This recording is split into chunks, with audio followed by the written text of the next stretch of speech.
నమస్కారం, నేను రమారావి. ఆగస్టు నెల క్యాలెండర్ చూద్దామండి.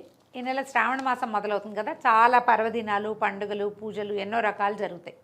అయితే జూలై 31 ఏకాదశి అవుతుంది. మనం జూలై క్యాలెండర్ చూసినప్పుడు చూసాం. ఆగస్టు 1న ద్వాదశి వస్తుందండి. 31న ఎవరైతే ఉపవాసం ఉన్నారో వాళ్ళు ద్వాదశి నాడు పారణ చేసుకోవచ్చు. 2, 3 లేదు 4వ తారీఖు ఆషాఢ అమావాస్య వస్తుంది. కొంచెం తెలంగాణ ప్రాంతంలో కూడా ఆషాఢ అమావాస్యను విశేషంగా పరిగణిస్తారు. అమ్మవారిని పూజించే కాలం. తర్వాత 5వ తారీఖు నుంచి శ్రావణ మాసం మొదలవుతుంది. క్యాలెండర్లో గుర్తుపెట్టుకుంటే మనం ఏ ఏ పర్వదినాలు ఏం చేయాలో చూసుకుని ఈజీగా మనం రిమైండర్స్ లాంటివి కూడా పెట్టుకోవచ్చు. సులువుగా అన్ని పర్వదినాలని మనం చక్కగా జరుపుకోవచ్చని ఈ ప్రయత్నం చేస్తున్నాం అన్నమాట. 6వ తారీఖున శ్రావణ మంగళవారపు నోములు మొదలవుతాయి. ఎవరికైతే కొన్ని సంవత్సరాల పాటు 5 ఏళ్ళ పాటు చేయాలంటారు, అది లేకపోయినా గౌరీ పూజా విధానం జరుపుకోవచ్చండి. 5వ తారీఖు శ్రావణ సోమవారం శివ పూజ, మంగళవారం గౌరీ పూజ. 7 లేదు 8 లేదు 9వ తారీఖు శ్రావణ శుద్ధ పంచమి. ఈ రోజున నాగపంచమిగా చెప్పబడుతుందండి.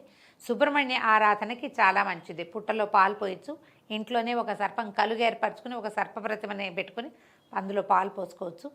పగలు ఉపవసించి అది పగలు భోజనం చేసి రాత్రిపూట ఉపవాసం చేస్తే మంచిది. నాగపంచమి చాలా కూడా మంచిది. సంతానం లేని వాళ్ళకి ఇది ఒక మంచి రోజు అనమాట. శ్రావణ పంచమి నాడు సుబ్రహ్మణ్య ఆరాధన విశేషమైంది.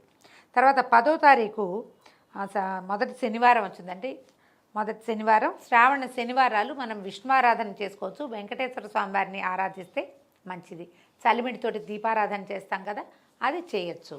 తర్వాత 11వ తారీఖు లేదు 12వ తారీఖు మళ్ళీ శ్రావణ సోమవారం వచ్చింది. సోమవారం నాడు కూడా మనం శివ పూజ చేసుకోవచ్చండి.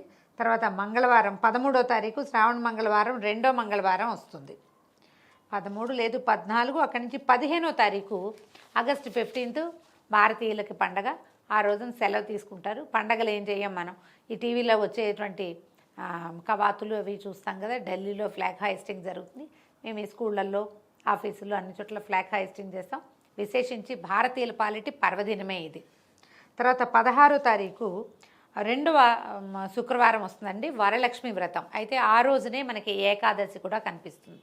ఏకాదశి నాడు ఉపవాసం చేయదలుచుకున్న వాళ్ళు అమ్మవారి ప్రసాదాన్ని స్వీకారం చేయొచ్చటండి. అన్న ప్రసాదాలు స్వీకరించకుండా ప్రతిమా ప్రసాదాన్ని పుచ్చుకోవచ్చు.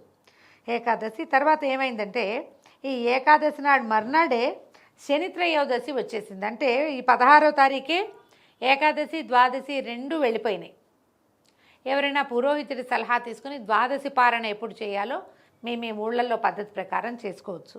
17వ తారీఖు శని త్రయోదశి అండి. ఎవరికైతే దశాంతర్దశల్లో శని బాధలు ఉన్నాయో వాళ్ళు ఈ త్రయోదశి పర్వదినాన్ని, శని త్రయోదశి కాబట్టి విశేషించి శివాలయ దర్శనాలు, నవగ్రహాలకి దగ్గర పూజా విధానం జరుపుకోవటము అలాంటివి చేయొచ్చు. తర్వాత 18 లేదు 19వ తారీఖు రాఖీ పౌర్ణమి వచ్చిందండి. ఈ 19వ తారీఖు రాఖీ పౌర్ణమికి మనం పెద్దవాళ్ళు అన్నదమ్ములకి చక్క చెల్లెళ్ళు రాఖీలు కట్టడము అలాంటి విధానం నడుస్తుంది. లేదా మనం జంధ్యాల పౌర్ణమిగా చెప్తాము. ఉపాకర్మ లాంటి విధులు జరుపుకోవచ్చు. తర్వాత ఏమో జంధ్యం మార్చుకునేందుకు యజ్ఞోపవీతాన్ని మార్చుకునే రోజు 19వ తారీఖు. ఈ పౌర్ణమి రోజున పగలు ఉపవసించి సాయంకాలం చంద్రబింబానిలో లలితాదేవిని భావించి మనం లలితా సహస్రనామాలు కూడా చదువుకోవచ్చండి. ఎవరెవరి అవకాశాన్ని బట్టి వాళ్ళు చేయండి. 20 లేదు 21 లేదు 22వ తారీఖు సంకటహర చతుర్థి వస్తుందండి. పౌర్ణమి తర్వాత వచ్చేటువంటి 4వ రోజున సంకటహర చతుర్థి వస్తుంది. ఎవరెవరు సంకటహర చతుర్థి చేసే అలవాటు ఉందో వాళ్ళు కూడా, అంటే 23 మనకి చవితిలాగా కనపడుతుంది, కానీ 23 మధ్యాహ్నానికే చవితి వెళ్ళిపోతుంది. ఈ సంకటహర చతుర్థికి రాత్రిపూట చవితి ఉండటం నియమం కాబట్టి 22నే మనకి చవితి వచ్చేస్తుంది. పగలు ఉపవాసం చేయటం, సాయంకాలం గణపతి ఆరాధన యథావిధిగా చేసుకుని రాత్రి చుక్కలు చూశాక మనం ఉపవాసాన్ని విడవచ్చు. తర్వాత 23 మూడో శుక్రవారం వచ్చిందండి. వరలక్ష్మి వ్రతం ఒకవేళ 2వ వారం చేయలేకపోయిన వాళ్ళు 3వ వారం చేసుకోవచ్చు. లేకపోతే సాంగంగా మహాలక్ష్మి పూజా విధానాన్ని జరుపుకోవచ్చు. 24 శనివారం, మామూలు శనివారం, ఇది త్రయోదశి కాదు, పంచమి వచ్చింది. సో 3వ శ్రావణ శనివారం వెంకటేశ్వర ఆరాధనకి విశేషమైన రోజు. తర్వాత 25 లేదు 26న శ్రావణ బహుళాష్టమి, కృష్ణ జన్మాష్టమి, గోకులాష్టమిగా చెప్పుకునే కృష్ణమూర్తి యొక్క పుట్టినరోజు. కృష్ణ భగవానుడి పుట్టినరోజు.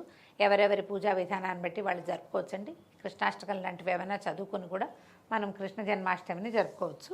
26 లేదు, 27వ తారీఖు శ్రావణ మంగళవారం. ఇప్పుడు ఈ 26నే మనకి శ్రావణ మాసంలో చేసేటువంటి శివ పూజ కూడా వస్తుంది. ఎలా అవకాశం ఉంటే అట్లా చేసుకోవచ్చు. 27 శ్రావణ మంగళవారం, 1, 2, 3 4వది. తర్వాత 28 లేదు, 29, 30, 30వ తారీఖు మళ్ళీ 4వ శుక్రవారం. 9, 16, 23 వచ్చింది. మళ్ళీ 30వ తారీఖు 4వ శుక్రవారం వచ్చింది. ముందు 3 వారాల్లో వరలక్ష్మి వ్రతం చేసుకోలేని వాళ్ళు ఈ ఆఖరి వారాన్నైనా సద్వినియోగపరచుకోవచ్చు. తర్వాత వచ్చిన 31వ తారీఖు మళ్ళా శని త్రయోదశి వచ్చిందండి. ఒకే నెలలో 2 త్రయోదశులు రావడం కొంచెం విశేషం. ఎప్పుడో కానీ కనపడదండి. ఈసారి శ్రావణ మాసంలోనే 2 శని త్రయోదశులు వచ్చినాయి. ఈ 2 త్రయోదశుల్లోనూ మీకున్న గ్రహదోషపు బాధలు ఏమైనా ఉంటే అవి నివృత్తి చేసుకునేందుకు అవకాశాన్ని కల్పించుకోండి.